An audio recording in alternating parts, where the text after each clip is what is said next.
Hello guys, WaspBrain's here.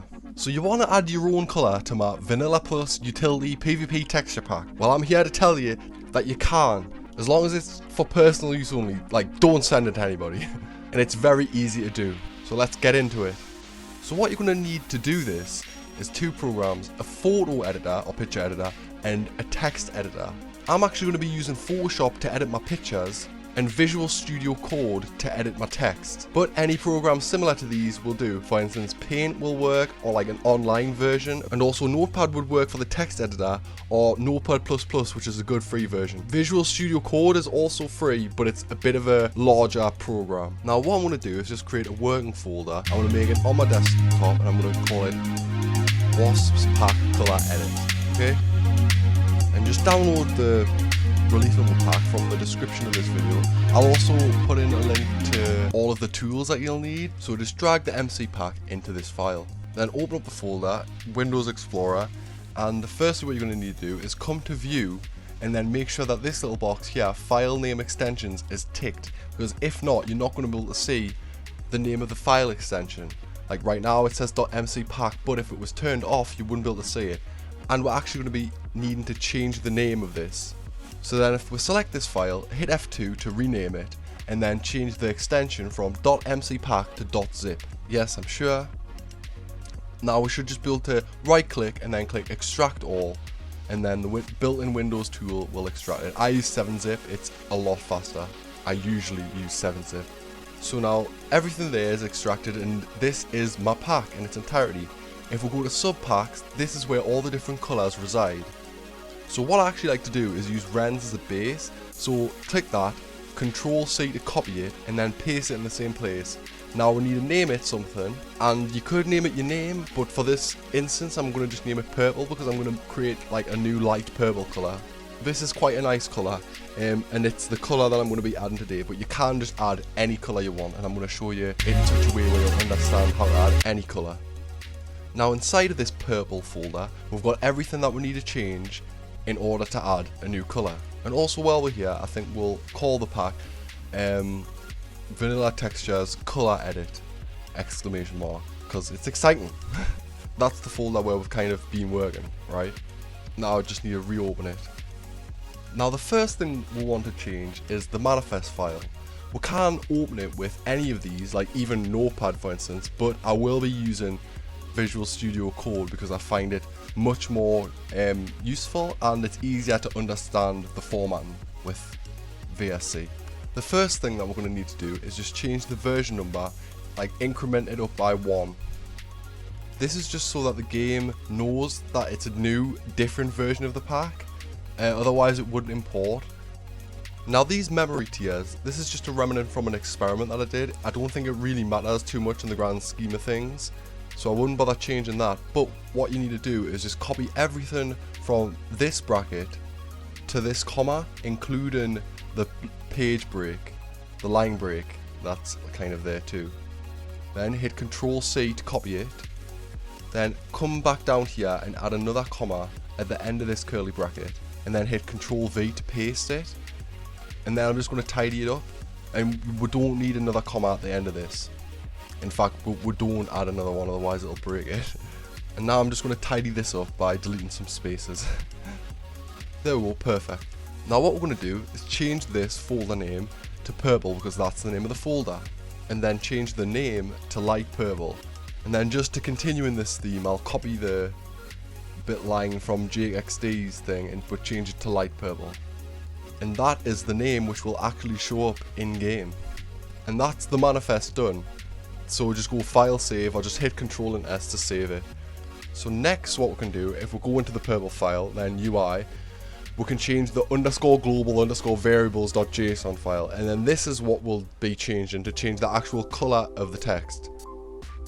Now in here, everywhere that there's a 1.000, 0.000.00, this is the color red. So you see how some places it doesn't have it, but then the majority of the colors in this are red. Yep, that's because this is Ren's pack and he likes red. So what we need to do is find the RGB values for the color that we want to add, and then divide all of them by 255 to get this version of the RGB, like the 1, like from 0 to 1. So if we do 126 divided by 255, you get 0.494, and then 0 divided by 255 is 0. 255 divided by 255 is 1. So then the number should be changed to 0.49401. Now you could go and replace all these manually, but what I like to use is the find and replace tool. Now what it'll do is every instance that has the find thing will be replaced with the replace thing. So if we just copy that and then edit it once, we can replace it across like all 48 items or however many it is.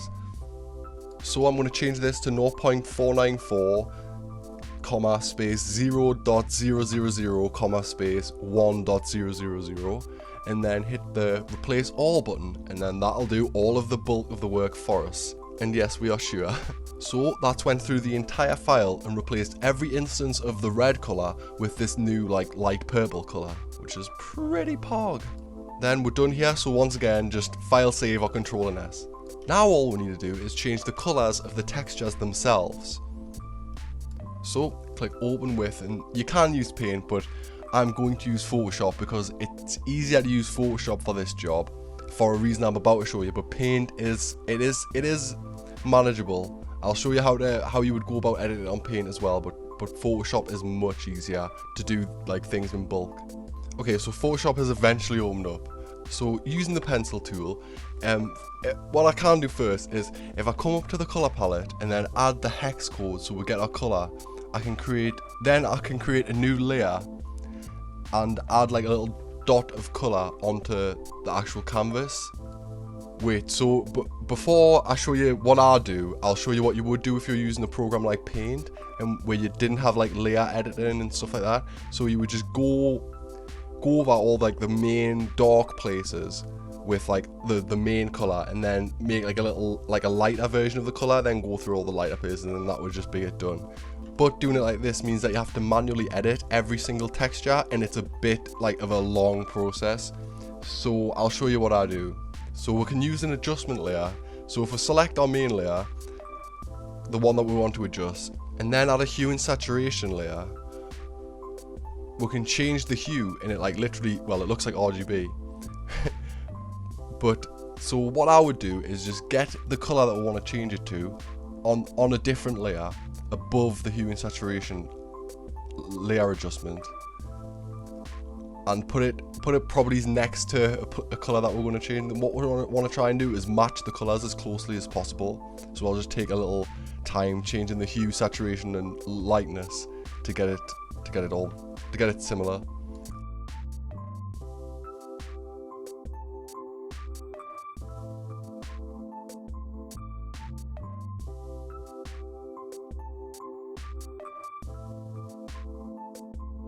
I'd say that's pretty damn close. Like I did not expect to get as close as what I've got with this one, but I'm pretty pleased with that.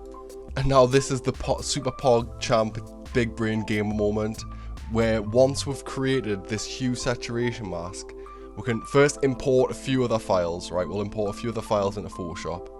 Then, so once that added, come back to the fish hook, hit Control Copy on the layer mask that we've created, the hue saturation layer mask, and then go through each of the pictures and just press Control V and paste on the hue saturation layer mask onto all of the rest of the textures. So we'll change all of the red in the exact same way that would change the red in the fish hook. So like that's pretty pog, am I right? Like and subscribe. So then using this method you would go and do all of the rest of the things and then save them all, and then that would be all the textures complete. There is actually one sec, I'll show you. So the particles, right, there's multiple colors on this, and it will affect all of the colors, not just the red like your layer mask. So what you do is delete the parts of the layer mask that you're not using. So what I do is select everything that is what I want to change, and then right click and click select inverse. So as you can see, it does change every color, but then when I hit delete on it, it fixes it, and it's just the part of it's just the red that we wanted to change. And once they're all saved, you can like double check in the file explorer that they're all looking purple now, or whatever color you've decided to change it to. And obviously, if you'd been using Paint, you'd be here for a little bit longer, maybe it's like half an hour as opposed to like 5 to 10 minutes. Then that's the entire thing changed. It's literally all done. So you can come here to like the root of the folder, hit Control A to select everything, and then go send to zip folder. Then you want to call it like Wasp's Pack color edit, or you can call it anything. Like it would be cool if you could call it WaspBrain, like copy and paste the name of this folder. I usually use 7-zip. 7-zip is much better for this kind of thing, I swear. And then you also want to change the extension from .zip to .mcpack, and then it'll be set to open in Minecraft. Like literally a .mcpack is just a .zip with the file extension renamed .mcpack. The more you know it. And now we can move this here. Now if we open up Minecraft, close Photoshop to save resources, but open up Minecraft, we can double click on this file and it'll import straight away. Yeah, I use MCB switcher. It's pretty pog. It's Foxy No Tails launcher. It lets you use multiple versions. And so if you want us to put it like a tutorial about how I launch Minecraft or whatever, let us know in the comments and I might consider doing that for you. Because it's quite big brain actually. Okay, so I'll deactivate this, and look, that's imported. Now if we go to Settings, Global Resources, My Packs, and then import the new version, the most recent one is the top one, by the way. We should have probably added something to differentiate the packs, but at this point it's fine, it's chill. If we click this cog, we can get the purple, or rather the light purple version. So click that, and then go back and let it apply. And that is how you do it. Actually, one of my friends asked for this color, so I'm just going to like send them this version of the pack. But as you can see, the loading bar, the experience bar, the item selection, all of the UI, and the inventory screen.